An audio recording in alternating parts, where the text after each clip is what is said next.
Okay, well, thank you very much. Tuloy-tuloy pa rin ang sigaw ng mga Pilipinos dyan po sa Pilipinas at sa mga iba-ibang parte sa mundo po. Lahat ng mga Pilipino, overseas Filipino workers, ang mga senior citizens po, ang may mga sakit at saka yun po, nandyan po sa Pilipinas, no?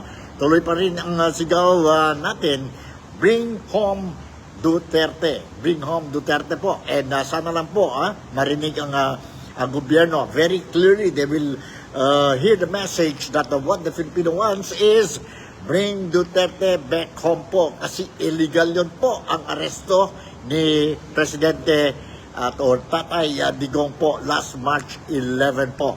Magulo ang Pilipinas and I will be discussing to you about this thing, some issues po. Nagiging hot issue po ngayon sa Pilipinas. Dito po sa Nick Talk, The Real Talk with Nico. Ito po si Nico Fabian once again. Greeting you. Good morning, good afternoon, and good evening. At saka kung sa malayo pa yon, good or salamat na pagi, salamat patang at salamat na malam. No? Salamat malam. And sige po, tuloy natin po, straight to the point tayo po ang storya natin, ang mga topics natin for today. Today is Tuesday and it's March 18, March 18. Hope everything is running smoothly. Nandito pa rin ako po sa Kuala Lumpur and the weather is okay. Everything is fine dito po sa Kuala Lumpur. Ang sabihin natin, ang weather condition, maganda po, no? And mga brothers, Muslims, brothers and sisters natin who are embracing the Islam faith are still continuing doing their 30 days fasting, no? And we call it Ramadan Puasa. Ramadan Puasa. So tulungan natin po ang mga kapatid natin who are doing their fasting, puasa for 30 days. Likewise, ang mga kapatid natin po sa Roman Catholic faith at sa mga Kristiyano who are also doing or this month is also observing itong fasting month po for 30 days ang Lenten season natin po.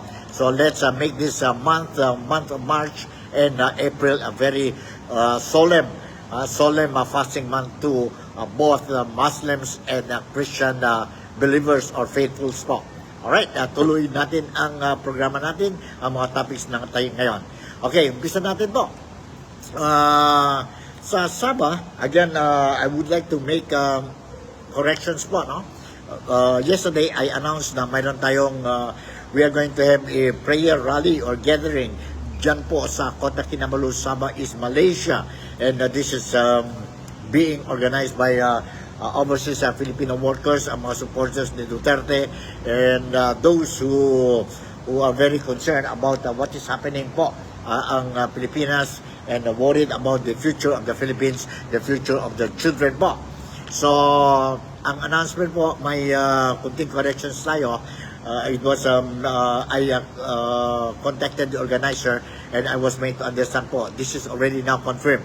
The prayer rally in Kota Kinabalu will be held on March 22.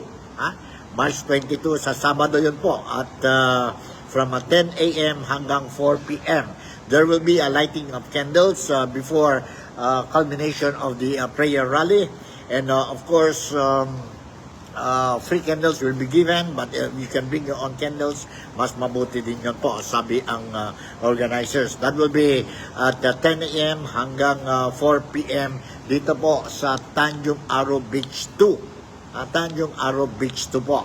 And yes, I will update you of any changes or developments po tungkol sa prayer rally for Duterte. The prayer rally is designed to show gratitude, no? Show gratitude to PRRD or Tatay Digong po for what he has done being the president since 2016 hanggang 2022 po.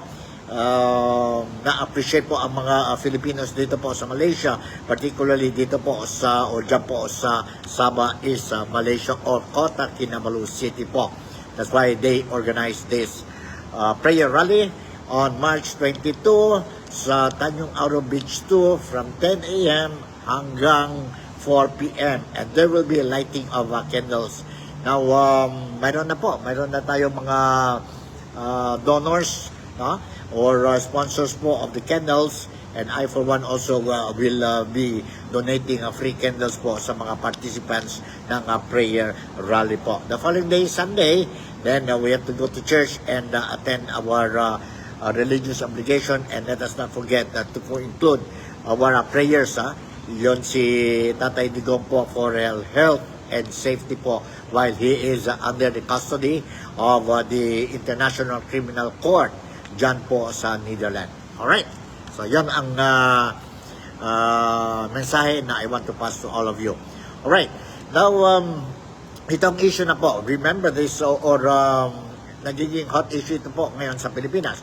The Office of the Solicitor General or OSG asked the Supreme Court to recuse itself from representing the government respondents on the petition filed by the children of former President Rodrigo Roa Duterte the other day. The OCG or Office of the Solicitor General po filed a manifestation before the High Court on Monday, March 17 po, no? March 17, saying that it cannot effectively represent the respondents or the government due to the OSG's firm stand that the International Criminal Court or ICC has no jurisdiction in the Philippines. Kaya nga po, ayaw nila, they don't want ang Office of the Secretary General do not want to participate itong sa Supreme Court po ang petition filed by the children of former President Rodrigo Roa Duterte or si Tatay Digong. Alright, I will share with you itong footage po that I managed to record this morning while I was monitoring ang sabihin natin ang programa ni Ted Filon po, a very popular commentator, and mayroon siyang public service po TV program dyan po sa Manila, starting or day dito po from Friday to Saturday from 6 a.m. hanggang 10 a.m. po, no? Daily ito in the morning. Now I managed to sabihin natin record ang komentaryo niya po, no, or ang mga breaking news that he announced early this morning po, no, 6 something. And I think this is very important also po for you to listen, for those who didn't manage to catch up ang news ni Ted Filon together with Shasha, no, DJ Shasha. So let me share with you itong clippings or footage of Ted Filon during his program po this morning. Let's listen to this program of Ted Filon. Hold on, ha? Hold on. Andito po. Let's listen. Okay, sandali. I'll make a full screen sa inyo po. Full screen tayo. Tingnan natin, ha? Sandali, mag-full screen tayo. And, hold on. Ito po. Let's listen. So sorry po, baka wrong word, no? Ang nangyayari ngayon, itong desisyon ng Solgen, kung ano na po na naman ang pinapakalat, no? Mga kung ano ng mga balita. Pero kung babasahin po natin, yung manifestation at motion po ng Solgen, mga kapatid, hindi po naman mahirap intindihin ito. Ang sinasabi lang po ni Solgen Leonardo Guevara na simula pa lamang ang aming paninindigan nga na hindi na tayo dapat makipagtulungan sa ICC. Yan po sinasabi niya rito. Sabi nga niya dito, ano po, sabi niya dito, in steadfast adherence to the sovereign decision, the OSG has consistently maintained both in its submissions before the ICC and its public statements that the case of the Philippines was not admissible and that the ICC failed to timely exercise its jurisdiction. Sabi po niya dito, consequently, the Philippine government has no legal obligation to cooperate with the ICC nor recognize any process emanating from the ICC following the effectivity of the country's withdrawal from the Rome Statute. Yan po sinasabi niya. So para daw ho, wala ng inconsistency, wala po ditong hindi na mapahiram pa kung sakali pa nagpulaan pa siya. Bakit natin ito sinasabi mo? Sinabi niya na kung maaari, hindi na kami mapasama sa kasong ito at hindi namin ipagtanggol ang mga respondents. Bilang abogado, ng gobyerno. Okay, ito ho naman mga kapatid, pwedeng gawin ng SOGEN actually. Opo, doon sa kanya sinasabi mga kadahilanan. Ang tanong lang dito, ito ho ba ay tatanggapin po ng kataas-taasang hukuman dahil ang kanyang prayer dito po, ang kanyang dalangin, ang kanyang request ay the OSG most respectfully prays that its manifestation of recusal in the above captioned consolidated petitions be noted and or favorably considered. Okay, so ang sinasabi nga ng nasa kabilang banda, ayan na, umamin na mismo ang gobyerno. OSG na mismo nagsabi na walang jurisdiction ng ICC dito. Pero, Ito ang kanilang bagong script ngayon. pero ang sabi naman po ng iba, that is already, kumbaga, Material na. moot na ito. Oo. Naandun na nga Nasa ICC na nga. sa ICC na nga Okay, tsaka kung pinag-uusapan natin jurisdiction, hayaan natin yung ICC na mag-decision eventually sa mga ihahain nilang mga petition na iyan. Diba? Kasi nga, ngayon, ang sitwasyon natin, lahat ng ito ay usaping legal na. Kahit na ilang pang mga social media posting natin, ano pang ating mga patikos, ano pang ating kung ano-anong mga tawag mo dito sa mga pinakakalat na mga posts, ano po. At the end of the day, the decision will not come from social media. The decision will come from the judges nitong ICC. Okay, so lahat ito usaping legal na po. And the Philippine government cannot interfere with the decision of the ICC judges. May mga mambabatas nga na nagsasabi na itong kaso ng dating Pangulo na may kaugnayan sa war on drugs, mas okay daw na doon gawin. Kasi baka pag dito, hindi tayo sure kung gaano magiging patas. At least doon daw, hindi makaka-interfere ang gobyerno ng Pilipinas. But again, mga kapatid, dahil nga po ito usaping legal, pag pinag-usapan natin ng legal, mga abogado na po dito ang magbabakbakan at bawat abogado may kanya-kanyang interpretasyon. Parang As we all know. I know, baby. Parang interpretasyon lang yan ang huwag mong kalimutan. Born to win. Forthwith. Natapos na ba sila sa definition nun? Nagkasundo na ba sila? Kasi may bago na naman ngayon. Ito yung sa issue kay Senator Bato. Okay, yan po. That's it. Ang komentaryo ni Ted Filon at saka ni DJ Shasha regarding ang nag-withdraw na po ang Office of Solicitor General po si Guevara, no? Menado Guevara po na he made it very clear po that they believe ang Office of the Solicitor General believe that there is no jurisdiction po ang ICC po dito sa Pilipinas. And now, klaro po. But the problem is, ang decision po will come doon po sa ICC po, whether they will release or return back si Tatay Digong po sa Pilipinas o hindi po, no? But when we talk about ang Pilipinas, nandyan na po, a lot of people were saying, even Marcos Jr., President Marcos Jr., for the past few years when he became the president, before he became the president, he kept on repeating that there is no such thing as ICC having a jurisdiction in the Philippines. Sabi ni Bongbong Marcos na he will never allow ICC to come in sa Pilipinas and arrest si Tatay Digong. But everything changed po dahil alam na natin po, politika ito, no? Everything changed po. Ngayon, what Bongbong is saying na legal what he did, no? Ang gobyerno niya po in giving assistance sa Interpol to pave way for the arrest and export of Tatay Digong dyan po sa Netherlands o dyan po sa ICC or International Criminal Court. And because of that po, galit na galit ngayon ang mga tao, hindi lang kay Bongbong, sino sa gobyerno niya po at sa mga kabinete niya po or those who are supporting ang measure ni Bongbong Marcos. Very clear po, walang jurisdiction po. But the problem is, depende na yun po sa ICC whether Tatay Digong will be sent back to the Philippines. Ang mga Pilipino, majority of us be shouting, bring him back, bring him back. Yan po, no?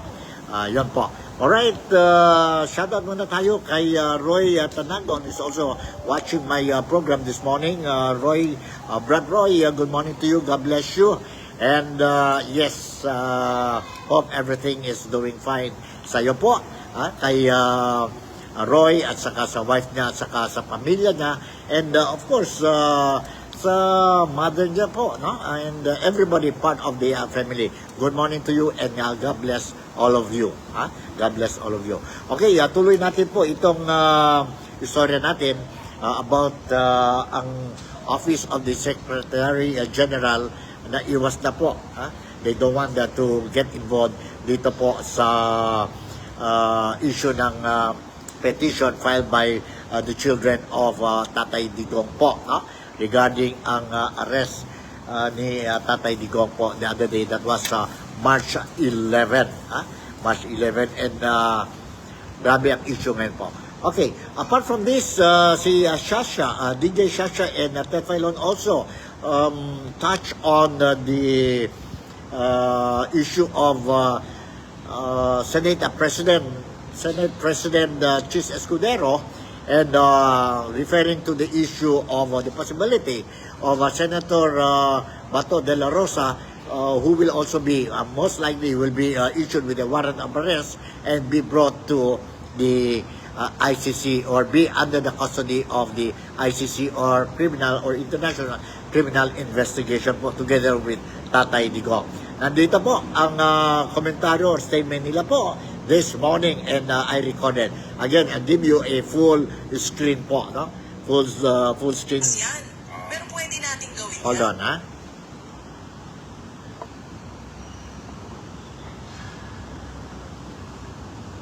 Sa Escudero, napoproteksyonan namin. Dito ka sa amin. Di ba yun ang sinasabi? Wala sa batas yan. Pero pwede natin gawin yan. Sino may sabi? Senator Wala Chis sa batas. Escudero, wala daw under the Constitution Na ano? na pwedeng proteksyonan, lalo pa pag wala sa sesyon, ang isang senador.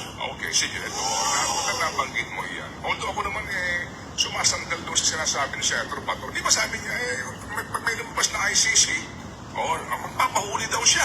At siya pupunta doon sa Dahig para masamahan ng dating presidente. Kung maaari nga daw, magkasama nga sila sa selda. Di ba yung sinabi? Para at least daw, may titingin sa Pangulo. Yun ang nasabi ni Senator Bato mismo sa atin. Pero sabi niya naman, pero siya daw muna ay hihingi ng proteksyon sa Senado. Ano ba ang isinasaad sa ating saligang batas tungkol dito sa sinasabi niyang proteksyon? Actually, may provision naman yan. Sa ilalim po ng Artikulo 6, sa ilalim po ng Hudikatura, okay? Section 11. A senator or member of the House of Representatives shall, in all offenses, this is the catch. Ito ho ang ano dito, ang pinaka-importante dito. In all offenses, punishable by not more than 6 years of imprisonment. Kaya kahapon pala, meron din pong yung mga abogado po na accredited sa ICC nagsasabi na ito 6 years imprisonment. Be privileged from arrest while the Congress is in session. So tanong dito, ito pa yung literal na may session sila?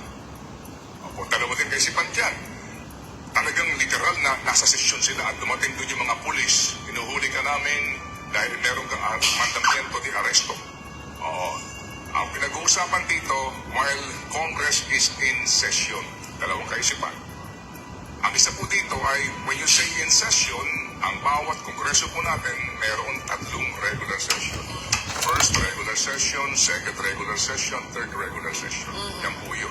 Ang kaisipan dito is that habang meron pong session hindi physically nagaganap, kung hindi while it is in session, meaning may deklarasyon that we are still in session, kahit na naka-break kami, pero meron pa rin pong pansamantala pong nakahimpil ang sesyon, pwede pa rin po itong ma-invoke. Pero yun nga sinasabi dito, 6 years imprisonment na mga uri po ng mandamiento de arresto. Sabi po ng iba, Eh dito, life imprisonment yung ICC case. Oo, more than 30 years. Opo, sinasabi nila. So again, ito po yung usapin legal na naman. Pero huwag ka mag-alala. Ang sabi naman ni Senate President Jesus Escudero, wala nga sa batas.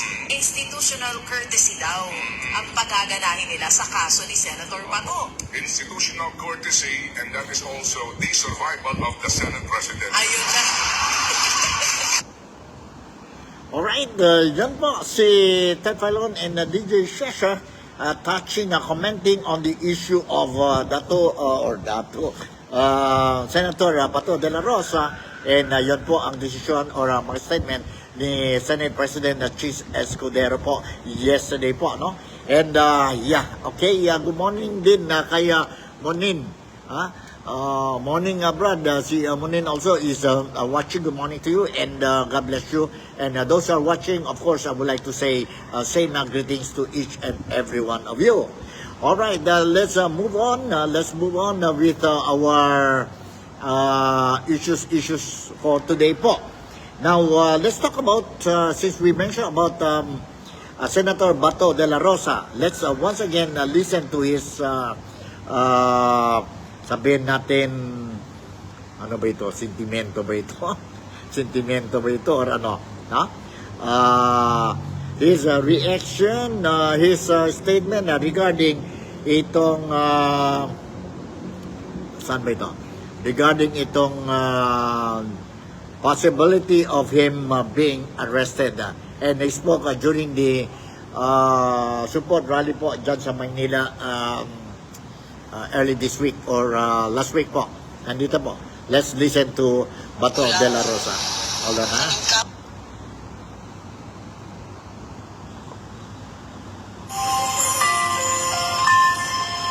Message ko sa Pilipino. Kapalo mo. Alright, mali, sandali. I'm sorry. Medyo mali ito. So, saan yan, ha? Seriously. Hold on.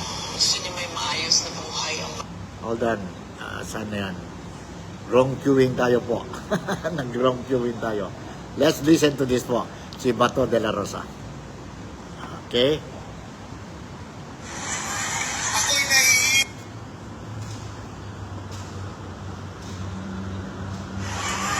Ako'y nahihiyang magsabi sa inyo o iinganyuhin kayo na magsabi na bring him home.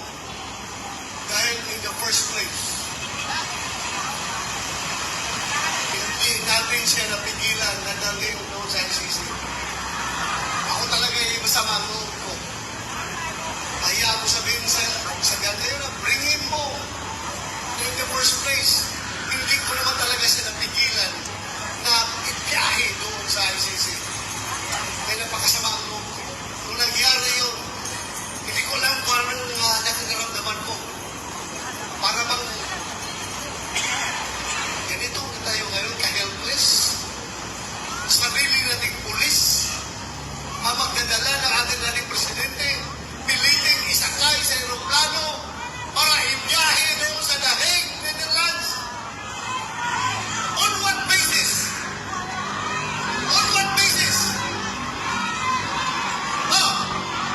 Palaging sinasabi ni President Marcos, hindi namin nire-recognize ang ICC. Kasi hindi na tayo membro. Hindi kami nagko-cooperate sa ICC. Anong ginawang rason ni Pangulong Bongbong Marcos? Interpol! Bullshit! Interpol! Ako! Naging chief ako! Alam ko ano ang papel ng Interpol sa mundo! Huwag niyo akong lukuhin! Commitment sa Interpol! Bullshit! Okay, yan po si Bato de la Rosa po during his speech dyan po, one of the support rally po ginawa dyan po sa Pilipinas, dyan sa Pilipinas o dyan sa Manila just recently. Alright, let's move on with other topics po, and this time around I would like to share with you saan, ha? saan ba yan? Share with you. Mayroon yan po isang, isang policeman, no? I was so surprised, I was checking itong mga footages po sa social media. Nakita ko po isang policeman, I don't know, patrolman ba ito or ano, but wala ang pangalan. And he was not happy with what happened sa arrest ni Tatay Digong po. And he's talking about his profession, he's talking about his pagkatao po. Dapat may dignidad tayo po, isang tao. Dapat may respeto sa atin po, and we have only one word, firm lang tayo po, para ang mga ibang tao will respect us. Alright? I will share with you itong itong video clip that I managed to record po sa itong isang policeman po. Daring na daring siya po, no? Daring na daring siya. And later on, after this, I will share with you also po ang si Senator Bato de la Rosa at saka yon si Senate President Chis Escudero po regarding ang issue ni Bato de la Rosa. In the meantime, ito muna po, sandali ha. I-full screen din ako sa inyo po so that you'll be able to see and hear properly po. Itong policeman, walang pangalan, no? I will try to get ang pangalan niya. But so far, sa ngayon, wala pa akong pangalan niya po. I recorded lang ito po. I got it from the social media. And I don't think so this is fake news. Hold on po. Andito. Let's listen. Let's listen to this. Sandali, ha? I-try natin kung paano tayo. Okay. Diba? Ako, pulis ako. Pwede ko siyang arestuhin pagka wala siya sa serbisyo. Pagka wala siya sa pwesto. Alam mo yung tinatawag na self-respect or ano tawag doon? Dignity. Alam mo yung dignity ng isang empleyado? Dapat hindi mo inaapakan yun. Hindi porke mas mababa sa'yo, aapak-apakan mo na lang yung dignidad niya. Hindi po pwede yan kahit ikaw pa yung presidente ng Pilipinas. Kahit ikaw pa yung pinakamayamang tao sa buong mundo, hindi mo pwedeng apak-apakan yung dignidad ko bilang tao, tandaan mo yan. Kahit sino ka pa. Di ba? Kahit sino ka pang tao kang yan, kung inapak-apakan mo yung dignidad ko, magkamatayan na tayo. Di ba? Ikaw kayo yung ganyan-ganyanin ko, ikaw kayo yung kupal-kupalin ko kung anong mararamdaman mo. Di ba? Try mo din kayang maging biktima ng kapupalan. Tingnan natin, baka iyak ka na lang dyan sa gilid. Di mo kasi alam. Di nyo kasi alam kasi nasa mataas kayong posisyon, di nyo alam yung nararamdaman ng isang mababang tao lang. Na kapag kinupal-kupal mo, walang magagawa kundi tatahimik lang. Di ba? Kasi alam niya sa sarili niya na walang laban sa'yo. Kasi mataas ka eh. Pero wag mo akong ginaganyan. Kahit gaano ka pa kataas, wala akong pakialam sa ranggo mo. Di ba point ko?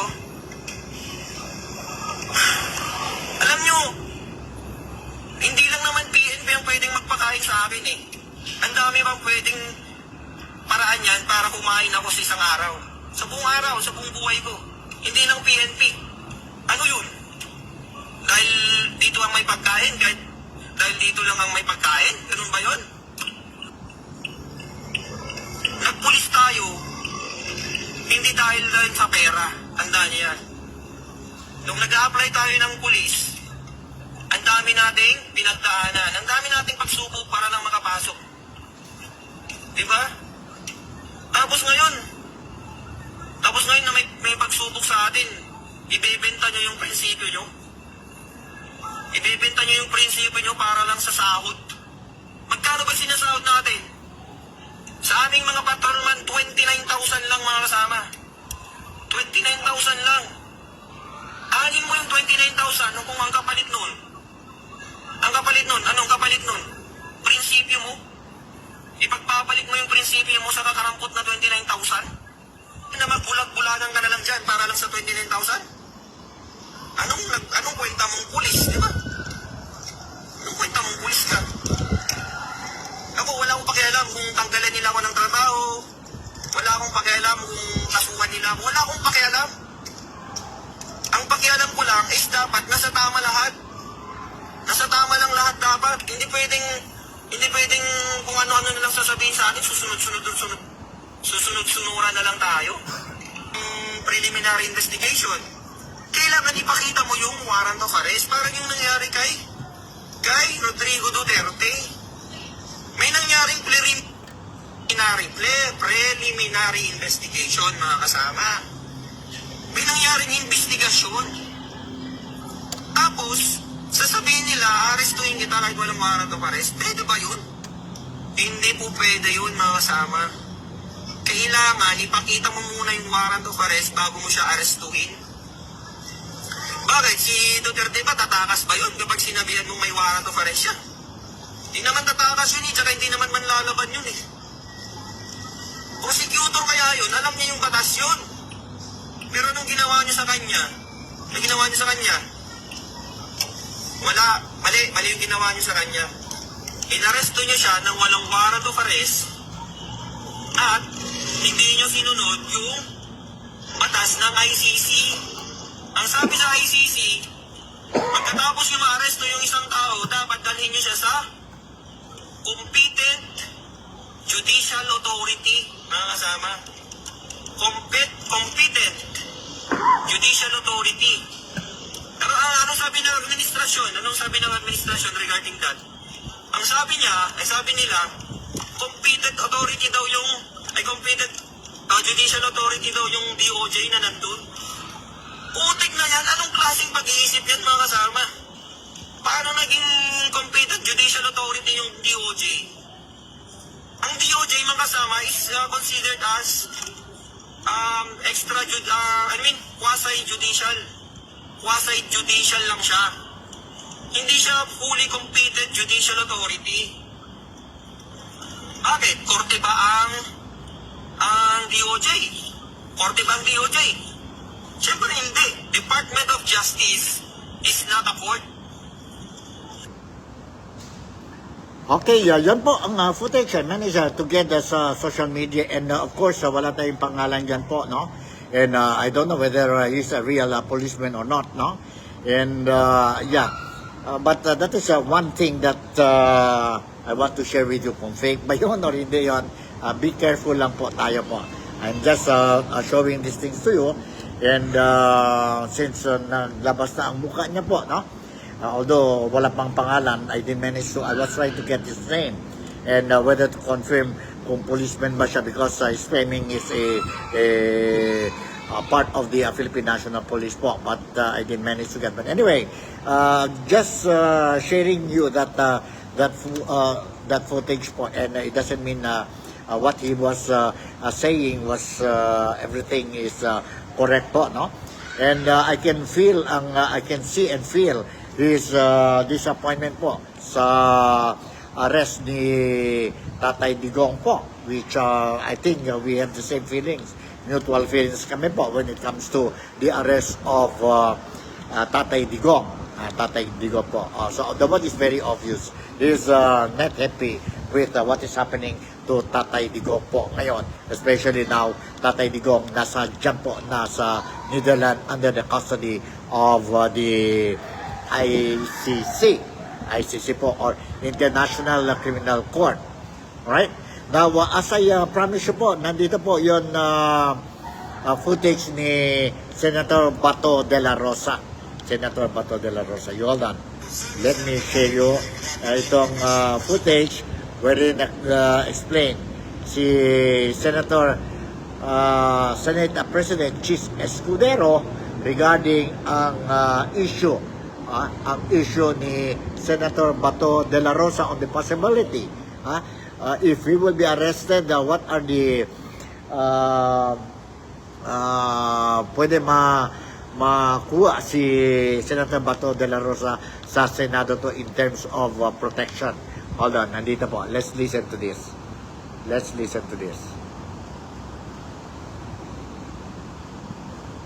Hindi pipigilan ng liderato ng Senado si Senador Ronald Bato de la Rosa kung nanaisin ito na magkanlong sa Senado para makaiwas sa pag-aresto. Yan ay kapag may lumabas na ring warrant of arrest laban sa kanya sa kasong crime against humanity kung saan kapwa-akusado nito si dating Pangulong Rodrigo Duterte.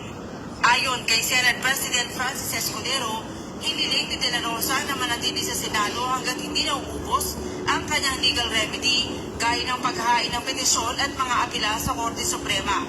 Kung may warrant of arrest pero nasa loob ng Senado si De La Rosa, hindi ito maaaring isilbi sa loob ng Senado. Paglilinaw ni Escudero, hindi ito pagbibigay ng proteksyon sa senador, kundi ginagawa ito bilang kortesiya sa institusyon. Again, institutional courtesy dictates na huwag ito pasukin ng kapulisan para may posasang senador. Dalawang bagay ang nangyayari. I-exhaust yung legal remedy o kusang lumalabas yung senador sa Senado. Inihalimbawa ni Escudero ang mga dating senador na nakasuhan at binigyan din ng warrant of arrest ng korte dahil sa iba't ibang mga kaso kung saan ilan sa kanila nagkanlong sa Senado. Kinabibilangan ito ng na dating Senate President Juan Ponce Enrile, Senators Bong Revilla, Jinggoy Estrada, at dating Senators Ping Lacson, Leila de Lima at Antonio Trillanes. Sa kasaysayan, wala pang naaresto sa loob ng Senado. Pero kahit magkanlong sa Senado, paglilinaw ni Escudero, walang naaasahang tulong legal sa De La Rosa mula sa Senado. Dalawang bagay ang nangyayari. I-exhaust yung legal remedy o kusang lumalabas yung senador sa Senado. Ang pinakamaliwanag na ehemplo ay kaso ni Senator Leila de Lima. Isang araw lamang siya natulog dito at kinabukasan, sinuko niya yung kanyang sarili sa mga otoridad. Sa kaso nila Senator Estrada Revilla, sinuko din nila yung kanilang sarili sa otoridad. Makalipas ang isang araw. Si Senator Enrile makalipas ang isang taon. Si Senator Lacson ilang buwan hanggang hindi lumabas yung desisyon ng Korte Suprema. Nagtagusa, hindi sa Senado, sa labas. Pero ayon kay Senator Enrile, hindi daw niya trabaho na hanapin si Senator Lacson o sabihin ko nasan siya kung nalalaman man niya. Trabaho daw ng mga otoridad yun. Sabi ni De La Rosa, kung ipapaaresto man siya ng PNP, illegal ang kanilang magiging hakbang dahil mismo ang Solicitor General ang nagsabing hindi na saklaw ng ICC ang Pilipinas. Pagdating ng araw, ako ayaw ko sana kayo isama sa problema ko. Ayaw ko idamay kayo. Pero pagdating ng araw, nalalabas yung warrant of arrest ko. Uhulihin ako ng PNP. Ito lang masasabi ko sa inyo. Ito lang masasabi ko sa inyo. Lahat ng ginagawa nila ay illegal. Kasi yung warrant of arrest na kanilang siniserve sa atin, hindi yan nanggagaling sa competent authority. Si Senator Amy Marcos, pinaimbestigahan naman ang pag-aresto kay dating Pangulong Duterte. Ayon kay Marcos sa chairman ng Senate Committee on Foreign Relations, dapat alamin kung nasunod nga ba ang due process at naibigay ang mga legal rights ng dating Pangulo. Kailangan anang tugunan ng Senado ang isyong ito, linawin ng mga polisiya sa law enforcement at pakikipag-ugnayan sa International Tribunal. Ang usapin kasi niya lumilikha na ng pagkakawatak-watak ng mga Pilipino. Sa Webes, March 20, itinakda ang investigasyon ng Committee on Foreign Relations. Kasama sa mga inimbitahan ang mga opisyal ng Philippine National Police, Office of Transportation Security, National Security Council at Civil Aviation Authority of the Philippines. Si Senate President Francis Escudero walang nakikitang masama sa investigasyon. Makakatulong raw ito para maging malinaw sa publiko ang mga proseso ng batas at mabigyan ng tamang impormasyon ang mga kababayan. Kung ang concern ni Senator Amy ay grabe na yung divisiveness at pagkakawatak-watak natin, pwede sana ang maging dulo ng kanyang pagdinig ay maghilom tayo at magkaroon ng pagkakaisang muli at hindi lalo pang dagdagan yung divisiveness at pagkakaaway-away natin. Kung yun ang pakay niya, sang-ayon ako sa pakay na yun. Para mabigyang linaw, tulad ng mga pinangit ko ngayon, para mabigyang linaw ilang katanungan na meron ng ilan sa ating mga kababayan. Okay, well, thank you very much. Yun po, ang footage that I managed to record po para sa inyo lahat po regarding ang issue ni Senator Bato de la Rosa, ayan saka ang statement ni Senate President Chis Escudero.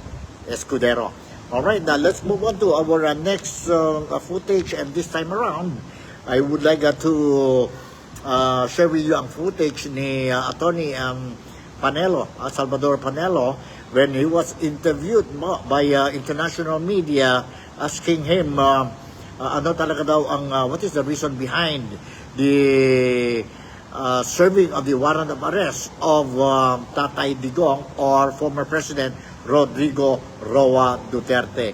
I suppose a lot of people knows the reason behind, behind. But anyway, since this question was thrown to Attorney Salvador Panelo, now let me share with you ang reaction niya or sabihin natin ang answer niya to the question by an international media during an interview po. During an interview. Hold on. Let's see, saan ba yun? Nandito po. Let's listen to this. Let's listen to this. Sandali ha. 150 yata ito eh. Alright. 150. Let's listen to this. You hold on. I'll try to give you a full screen again. And the Vice President, the daughter of Hold on. Nandito po. Let's listen to the answer of Attorney Salvador Panelo.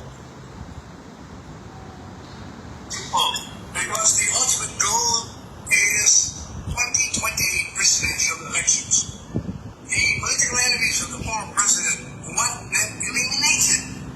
VP Sara, the Vice President, the daughter of the former president, is the strongest presidential candidate in 2028. She has to be eliminated. That's why they filed impeachment charges against her. If she's convicted under the impeachment process, then she can no longer run for a public position because she will be perpetually prohibited from running. Not only that, they filed criminal charges against her, thinking probably that if impeachment fails, they can always file the criminal charges and jail her and cripple her if she runs for the presidency. Now, former President Duterte has the largest following in the history of this country of millions of followers. He will be supporting the daughter. And so, the political enemies who are now holding power in this country has or had to eliminate him as well. So for 3 years, they have all the opportunity to file charges in this country before our own courts. It did not. This government did not. And it has to surrender this president to another foreign institution that has no jurisdiction over this country and over the citizens of this country. When it has repeatedly said that the ICC has no jurisdiction. So it's all political. Do you Okay, that's it. Very clear. Attorney Panelo, the former legal advisor of Tatay Digong when Tatay Digong was the president of the Philippines. Now, he was saying that this is, obviously, this is politically motivated. True enough po, true enough. This is political maneuvering done by the Marcos administration po. Especially now that we are coming towards the midterm election that is scheduled on May 12 po.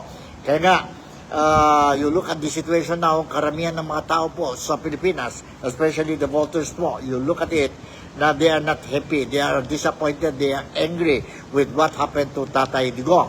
And let's see po, whether this anger, this disappointment can turn into a vote come May 12 during the midterm election. And of course, the camp of Duterte, especially si Tatay Digong po, nanghingi po sa mga Filipinos, especially those who sympathize with this present situation now po. He is asking sa mga Filipinos po na if possible, vote straight for the PDP laban po para sa kabutihan ng mga ng Pilipinas po, ng mga Pilipino po. Yon ang hingi ni Tatay Digong. Pwede ba magbigay tayo ang request ni Tatay Digong? And I'm sure you will answer YES po. Pwede po. So siguro hanggang dito na lang po ang programa natin for March 18. Today is Tuesday, and I hope maski paano I managed to give you some updates regarding the situation, political situation dyan po sa Pilipinas, and of course other very important news that you deserve to know po, no? To know. So I will again, as always, I keep on promising you po, I will update you on whatever updates I have no, regarding the issues in the Philippines. And yeah, you can get it all from everyday dito po sa Nick Talk, the Real Talk with Nico program. Once again, Nico Fabian would like to say thank you very much for making me a part of your day today. Malaysia, Sabah, the Philippines. God bless us all.